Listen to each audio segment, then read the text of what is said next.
হঠাৎ করে মেয়েকে নিয়ে কোথায় গেলাম, মেয়েকে কি খাওয়ালাম, কোথায় কোথায় ঘুরলাম, যে সব কিছুই থাকছে আজকের ভিডিওতে। আশা করতেছি শুরু থেকে শেষ পর্যন্ত দেখবেন, আপনাদের ভালো লাগবে ইনশাল্লাহ। হ্যালো এভরিওয়ান, আসসালামু আলাইকুম। কেমন আছেন সবাই? আশা করছি ভালো আছেন। আমিও ভালো আছি আলহামদুলিল্লাহ। তো দুপুরে খাওয়া দাওয়ার পরে মেয়েকে নিয়ে একটু ঘুমিয়েছিলাম। ঘুম থেকে ওঠার পরে মেয়ে বায়না শুরু করলো সে একটু বাইরে যাবে। তো আমারও ইচ্ছে করলো একটু বাইরে যাই, ঘুরে আসি। তো যেইভাবে সেই কাজ, তো রেডি টেডি হয়ে যে মেয়েকে নিয়ে বের হয়ে গিয়েছি। দেখেন মেয়ে আমার তালাং তালাং করতে করতে যাচ্ছে গেটের দিকে। তো এই যে যাচ্ছি আমরা। যাওয়ার পরে হচ্ছে এই যে রাস্তায় অনেকক্ষণ দাঁড়িয়েছিলাম, দাঁড়িয়ে থাকার পরেও কোনো প্রকার রিক্সা পাচ্ছিলাম না।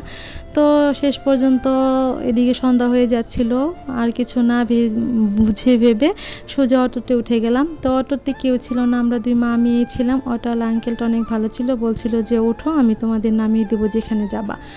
তো অটোতে করে একটু সামনের দিকে গেলেই দেখেন ছোট্ট একটা বাজার, বাস স্ট্যান্ড বাজার বলে এটাকে। এটা আমার বাসার খুবই কাছেই, 5 মিনিট লাগে হেঁটে আসলে।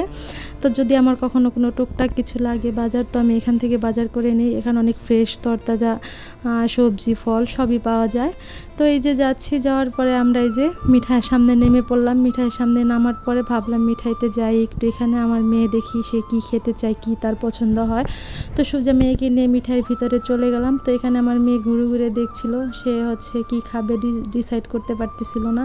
তার সবই খাইতে মন চায়, কোনটা থেকে কোনটা খাবে সে সেটা বুঝতে পারতেছিল না। তো ফাইনালি সে অনেক ভেবে চিনতে সব কিছু দেখে তারপর সিদ্ধান্ত নিল সে ডোনাট খাবে।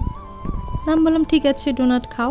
তো এখান থেকে আমি এই যে ডোনাট কিনে নিলাম। ডোনাট কিনে নিয়ে তারপরে হচ্ছে টাকাটা দিয়ে দিলাম। আর এখানকার ভাইয়াদের ব্যবহার খুবই ভালো ছিল। তো এই যে সে দেখেন খুবই খুশি, তার মনের মতো যখন কিছু হয়, মনের মতো যখন কিছু কিনে দিই সে অনেক বেশি খুশি হয়ে যায়। তো এই যে দেখেন স্মাইল করে দেখাচ্ছিল। তো ডোনাটটা কিনে আমরা সামনের দিকে এগিয়ে যাচ্ছিলাম। তো আমার মেয়ের প্রথমে প্ল্যান ছিল সে হচ্ছে বার্গার খাবে, কিন্তু সামনে একটু এগিয়ে যাওয়ার পরে এখানে হচ্ছে খোলা আকাশের নিচে একজন হচ্ছে মোমো বিক্রি করতেছিল। তো সেটা দেখে সে বললো যে আজকে আর বার্গার খাবে না, সে হচ্ছে মোমোই খাবে। তো যে আমরা মোমো খাওয়ার জন্য খোলা আকাশের নিচে বসে পড়লাম। তো এখানে যে দেখছেন আমাদের মোমোটা দিয়ে গিয়েছে। তো এখানে ওরা হচ্ছে সাথে করে 2 প্রকারের সস দিয়েছিল, সসটা অনেক বেশি মজা ছিল। তো এখানে যে আমার মেয়ে বসে বসে খাচ্ছে, সে খুবই মজা করে খাচ্ছে। আর মোমোটা বেশ ভালোই মজাই ছিল, আমি ট্রাই করেছি। তো এখানে 6 পিস মোমো ছিল। তো আমরা মা মেয়ে 6 পিস খেতে পারিনি, আমরা মা মেয়ে 2-3 পিস খেয়েছিলাম। আর বাকিটা ওনাকে বলেছিলাম পার্সেল করে দিতে, তো উনি পার্সেল করে দিয়েছিলেন। পার্সেল করে নিয়ে তারপরে আমরা বাসায় নিয়ে এসে, পর আমার ছেলে ছিল বাসায়, ও খেয়েছিল। তো আমার কাছে সব থেকে বেশি মজা লেগেছিল এই সসটা।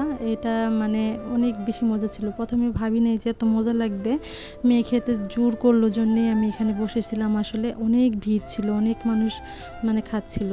খাওয়ার পরে বুঝলাম যে কেন এত এখানে ভিড়, লাইন ধরে কেন সবাই মোমো খাচ্ছে। অনেক বেশি মজা ছিল, একদম গরম গরম ছিল। আমার মেয়ে তো গরমে মানে খেতেই পারতেছিল না, আমি ঠান্ডা করে করে ওর একটু একটু করে খাইয়ে দিচ্ছিলাম। তো ওই যে আমরা মা মেয়ে খাওয়া দাওয়া শেষ করে আবারও অটোতে উঠে গেলাম, যেহেতু পূজা শুরু হয়েছে, রিক্সাওয়ালাদের অনেক বেশি ডিমান্ড। তো রিক্সা পাচ্ছিলাম না, আবারও সেই অটোতে করেই চলে যাচ্ছি। ধন্যবাদ সবাইকে।